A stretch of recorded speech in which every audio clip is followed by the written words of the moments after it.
Hi అండి, అందరికీ నమస్కారం. అందరూ ఎలా ఉన్నారు? అందరూ బాగుండాలని ఆ భగవంతుని మనస్ఫూర్తిగా కోరుకుంటున్నాను. వర్షాకాలం వచ్చేసింది కదా, అందరికీ వేడివేడిగా తినాలనిపిస్తుంది, అలాగే వేడివేడిగా తాగాలని అనిపిస్తుంది.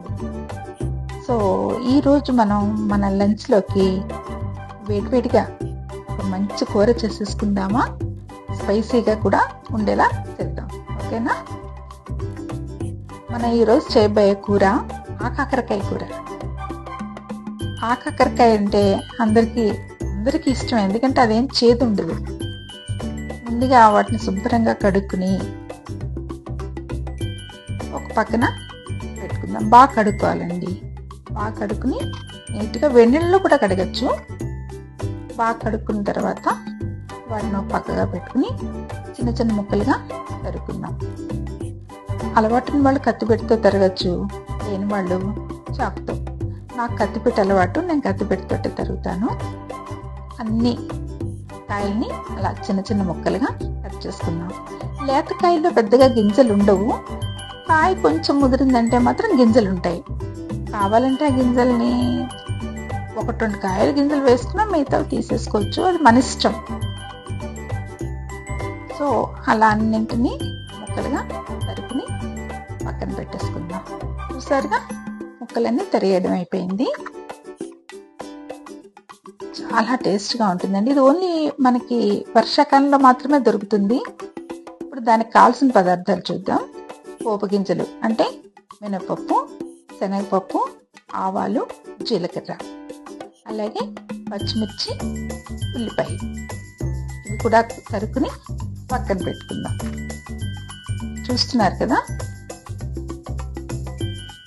మన కాయలకు తగ్గ క్వాంటిటీ తీసుకుందాం. ఇప్పుడు స్టవ్ మీద గిన్నె పెట్టుకుని తగినంత నూనె వేసుకుని పోపు వేయించుకుందాం. ఈ ఆయిల్ పెద్దగా ఎక్కువ పట్టదనే చెప్తాను నేను, ఎందుకంటే సెగ తగలగానే ఆల్మోస్ట్ ముక్క ఉడికిపోతుంది. ఆ నూనెకి అయిపోయింది. ఇప్పుడు పోపు వేయించుకుందాం. డాక్టర్స్ కూడా ఆయిల్ తగ్గించమని చెప్తున్నారు కాబట్టి ఏ కూరలోకైనా తగినంత వేద్దాం. తర్వాత ఉల్లిపాయ, పచ్చిమిరపకాయ కూడా వేసేద్దాం. పోపు వేగిన తర్వాత మాత్రమే ఉల్లిపాయ, పచ్చిమిరపకాయ వేయాలండి, ఎందుకంటే ముందుగా మనం వేసేసాం అనుకోండి పోపు వేగదు. సో గోల్డెన్ బ్రౌన్కి వచ్చిన తర్వాత పోపు, అప్పుడు ఉల్లిపాయని, పచ్చిమిరపకాయని మనం వేయించుకోవాలన్నమాట. అప్పుడు అన్నీ కరెక్ట్గా వేగుతాయి. ఇప్పుడు కాస్త పసుపు మనం పోపు వేయించుకున్నప్పుడు వేస్తేనే ఆ కూరకి ఆ పసుపు బాగా అంటుతుందండి. మనం పులిహోర చేసినప్పుడైనా అంతే, మనం పోపు వేయించుకున్నప్పుడు ఆ పసుపు అప్పుడే వేసేస్తే బాగుంటుంది, తర్వాత కలపడం కన్నా. అలాగే ఉప్పు కూడా వేసుకుందాం.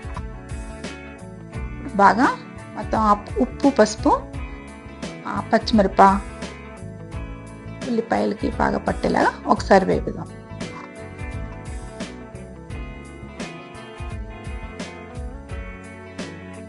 ఒక 5 నిమిషాలు ఉంటే పచ్చిమిరప, ఉల్లి కూడా బాగా నూనెలో మగ్గి చక్కని కలర్ వస్తాయి.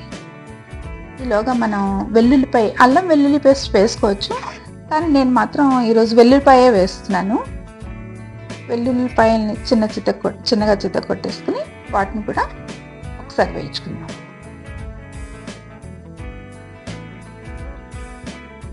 ఓకే అండి, అవి కూడా బాగా వేయిపోయాయి. ఇప్పుడు తరిగి పెట్టుకున్న ముక్కలు ఉన్నాయి కదా, ఆ ముక్కల్ని కూడా వేసుకుని అన్నింటిని బాగా కలిపి ఒక 5 నిమిషాలు మూత పెడదాం. అలా వేయించేసుకుని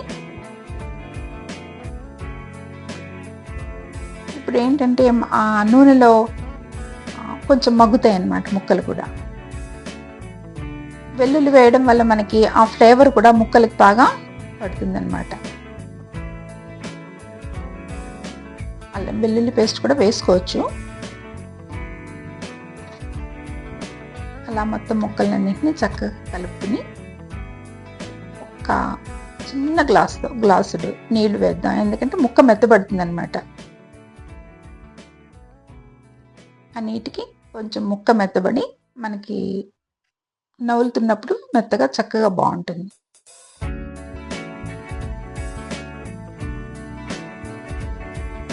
ఇప్పుడు మూత పెట్టేసుకుందాం.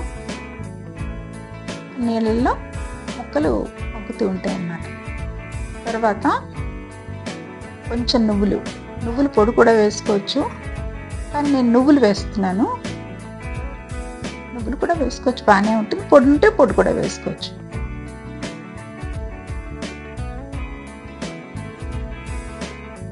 తర్వాత జీలకర్ర పొడి,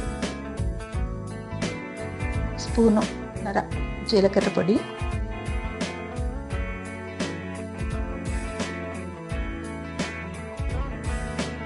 కొంచెం ధనియాల పొడి, 1 స్పూన్ ధనియాల పొడి వేస్తున్నాను.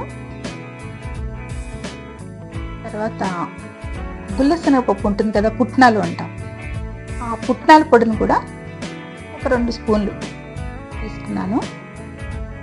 పుట్నాల పొడి, నువ్వులు, జీరా పౌడర్, ధనియా పౌడర్, ఇలా ఒక్కొక్కటి ఆ ఉడుకుతున్న కూరలో వేసేసుకుందాం. ఈ 4 రకాల పళ్ళు వేసేసుకుని నువ్వులు,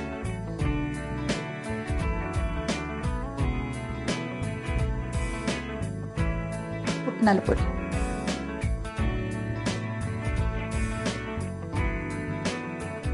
మొత్తం అన్నీ ఒక్కసారి కలుపుకుంటే మొత్తం ఆ పొళ్ళ యొక్క ఫ్లేవర్ అంతా మన కూరకి బాగా అంటుతుంది.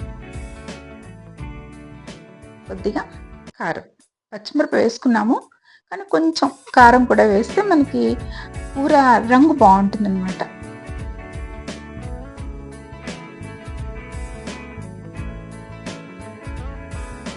మొత్తం అంతా బాగా కలిసేట్టుగా కలుపుకుందాం. చూడండి, మంచి గుమగుమ వాసన వస్తుంది.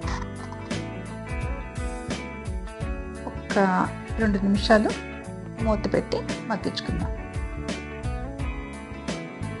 ఓకే అండి, కూర తయారైపోయింది. భలే మంచి వాసన వస్తుంది, చాలా బాగుంది.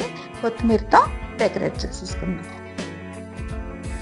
చూసారు కదండి, ఇలా వర్షాకాలంలో మంచి స్పైసీగా మనకు నచ్చిన కూరలు వండుకుని తింటూ ఎంజాయ్ చేద్దాం. ఈ వీడియోని చూసిన ప్రతి ఒక్కరికి మరొకసారి నా థ్యాంక్స్ చెప్తున్నాను. Please like, share and subscribe to my channel. Thank you అండి, థ్యాంక్ యూ సో మచ్.